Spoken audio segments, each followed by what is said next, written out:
I'm Carrie Saldo, the host of Arts District. We're here at the Denver Film Festival, and I'm speaking with writer-director Arnie Grossman of the film Boat Builder.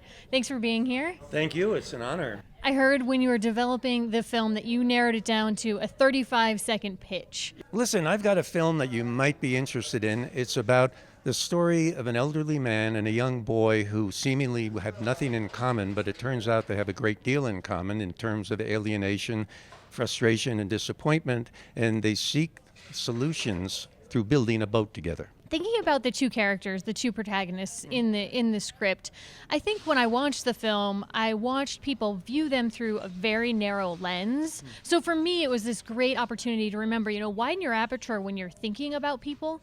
Is there a particular takeaway that you hope people will have with the film? Yes, I want to be careful and not say there's a message to the film, because that's not our business, making films to send a message. In fact, I often quote Samuel Goldwyn. It's one of my favorite anecdotes.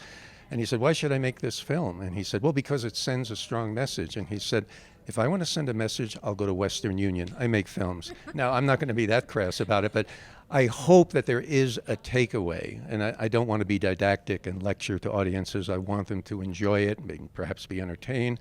But if there was something that I would feel that I would want to walk out with, having seen it for the first time, is a reminder that we have two segments of our population, the young and the old, who very often can either fall through the cracks of social services, who are orphaned, as is the case with our co-star, or the elderly, which is the case with Christopher Lloyd's character, Abner. It would seem very unlikely that these two people, this somewhat embittered, if not grouchy, elderly man, very wary of anyone, and the young boy who is wary of people in general as well, because it hasn't worked out well. That becomes their common bond. So you've written for television, you've written books. What is it about the feature film format that you connect with? Well, it's something that I've always aspired to for many, many years, but I never felt I was quite ready to do it. So I took steps, all of which I had hoped would point one day to longer form. For example, I've done, perhaps a couple of hundred television commercials over the years. All of those things for me were pleasurable to do. They had a lot to do with my belief system.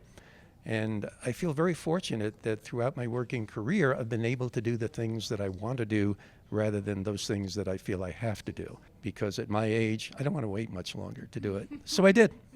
Well, congratulations, and Thank you. thanks for chatting with us. Thank you very much. Cut!